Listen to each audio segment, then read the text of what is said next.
We're going to start off with L vanilla, left-hand rule and right-hand rule. Pop quiz, how many people remember roughly right-hand rule and left-hand rule? About a third of you. How many people have no idea what this is talking about right now? Okay, about half. All right.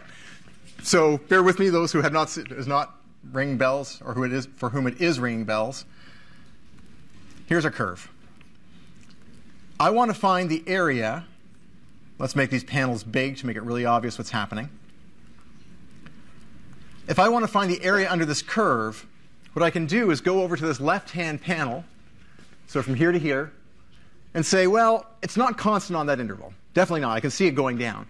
But I could pretend like it was, which is an approximation. So pretending like something doesn't have an effect is a classic science thing to make things easier. So what we're going to do is pretend that the function actually was the value it started at on the left here, and we're going to build a rectangle out of that. On the next interval, we're going to pretend that the function was constant, but at the value at the start of that interval. So we get a little bit of accuracy. We're not saying it's always constant. We're just saying it's constant on each subinterval. And what we get there is what we call the left-hand rule, or just simply the left sum rule. Why is it the left rule? Because on each panel, if I go to any individual panel, I go to the left edge and say, hey, how big was my function there? Go up to the graph at the left-hand side of each panel. It always feels a little less intuitive to draw the right rule, right sum, whatever you want to call it. But it's exactly the same principle. We use panels. And on each interval on the panel, we're going to go to the right-hand side and then go up and use that for the entire, for the height for the entire interval. On this panel, we'll go to the right-hand side and use that. And so we kind of work backwards, at least when we're drawing the picture of it. And it's a pretty straightforward idea, right? We've got rectangles. Of course, we can find the height and width of these rectangles because we're setting the width, and the height comes from the function. And we're going to need some notation for that, which is actually going to be almost exactly what we put into MATLAB here. So this is important to note right now. We're going to have a numbering scheme that is MATLAB friendly. So we're going to call these x values where we break things up here, x1, x2, x3, x4, and so on. So how would I actually get the area based on the left-hand rule? Well, I would take, on my first interval, I'm going to use x1. I'm going to plug it into my function, get a height, and then I'm going to multiply it by the width of that rectangle, which is delta x. And if you look at this formula here, I'm going to plug in 1. I starts at 1. So I'm going to have f of x1 times delta x. That's going to be my first building block. And because it's a sum here up to n, I'm going to have a second interval where I plug in x2. And so on, up to n intervals. Hopefully, we're sort of feeling this is kind of loop-like, maybe. There's something going on here that sounds like MATLAB could help us out. The same thing would happen on this one, except we're going to start at x2, and then x3, and then x4. And we're going to go one further than we did with the left-hand rule. So you'll see that in the notation here, xi plus 1. We start not at 1, but at 2, and go from there. Let's try to implement this then. I think it's our next stage. Yeah. There's some nice pictures. Oh, yeah. Very important note. We can always get a more accurate answer by doing more work, right? If I look at what happens when I divide this particular problem into 5 intervals, I can see I've got a very crude rectangular approximation. Fair enough. If I use 50 rectangles, it gets better. You can see that I only have a little bit of extra on each interval. I'm only adding this much and this much instead of this big block like we had before. So right away, I'm trying to find the area under the smooth curve. Using 50 intervals will give less error than using 5. And, not too surprisingly, if we go to 500, it gets better still.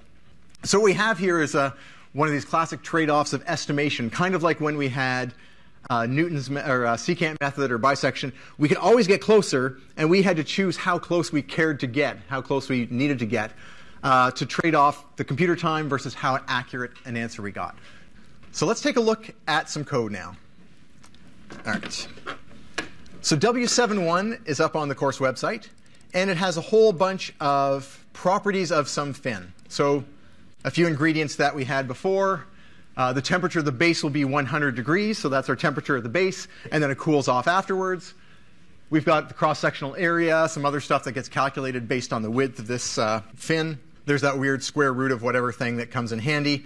And here is our temperature function. So it's a temperature function that depends on a whole pile of sine hyperbolics and cos hyperbolics, but it's written out for you. The exact value of the integral, at least to about 14 digits there, has also been typed out. So the idea is we want to integrate, and because this is a hard but doable problem, we can get the exact answer by hand. What we're trying to do is compare the numerical methods to that exact answer to see, okay, how well are we doing? Some cases we only have the numerical answer, in which case we don't really know how accurate we are.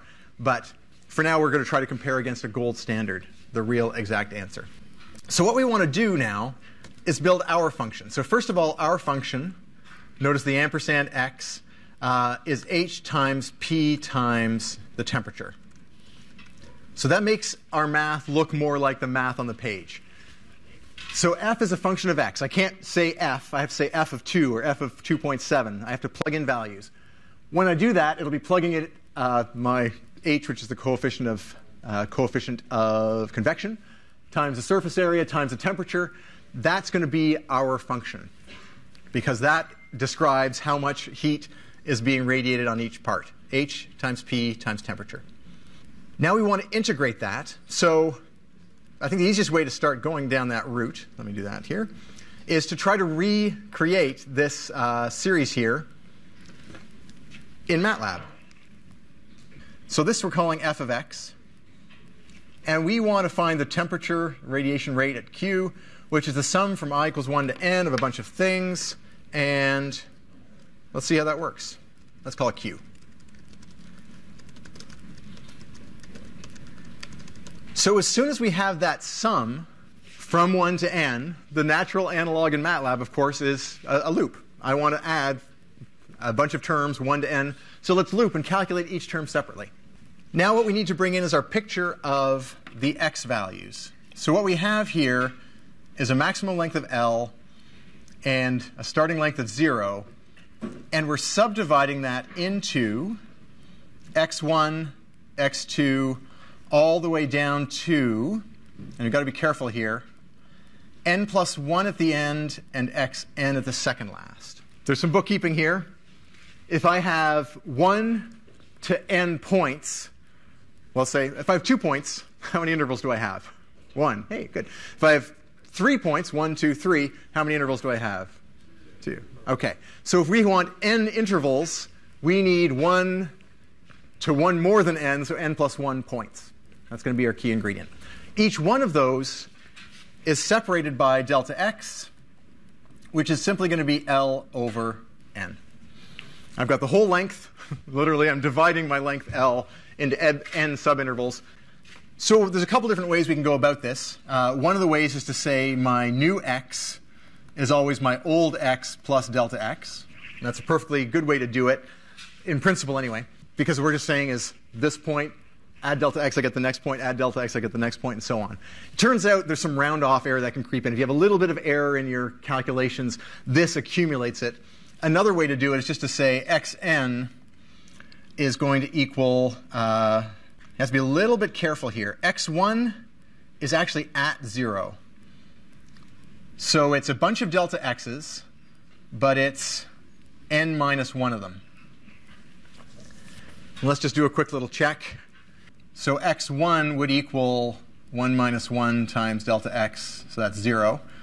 And xn plus 1, the last one, would be n plus 1 minus 1 delta x's, which would be n delta x's, which is good. We want n intervals. The last point will work out perfectly if we do that. So we're going to use this approach here of just having the x value be defined as n minus 1 times delta x. So we're going to need some bookkeeping in our calculations here. I'll call it dx. And there we go. And we're going to call it xi is going to be n minus 1 times dx. So what we have here is a recapitulation again of what we'd write down on paper. So I've got xi, which is x1, x2, x3, x4, as we loop through it. And literally what we're going to add is the function value at xi Sorry, there should be a plus here. So the amount of energy I'm losing per second, Q, starts at 0. Then I'm going to look at the first interval, and I'm going to figure out, well, how much am I losing on that interval? Well, it's going to be f of x times delta x. That's exactly what the sum is, f of x times delta x. So we say f of x times delta x. That's how we get the answer. And then when we go through the loop the next time, of course, we're going to be at 2, and we're going to add the amount we lose in the second interval, and the amount we lose in the third, and the fourth, and the fifth, all the way out to n. So this is doing our integral for us by writing it out as little rectangular areas. All right. That, honestly, is the left-hand rule. Have to test it out and make sure it works. Let's try this with, trying to think if we gave a suggestion here. No. Right. So let's set n equal to 100 just to start things off. The value we're expecting to see, if we haven't made any mistakes, is around 2.36. That's the exact value of this integral. And we should be getting something close to that if we run this. So we're going to run it. And we're not printing anything out, so that's a little anticlimactic. So we'll add a print statement here, and we'll say n equals and q equals. All right.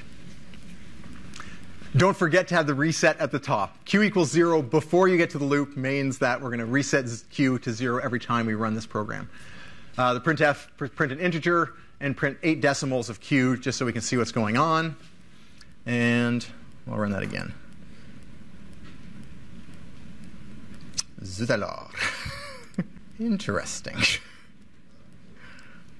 So what we're getting here is much, much smaller by a factor of about 10 than what we should be getting. Let's just increase n for another step here and run it. Interesting.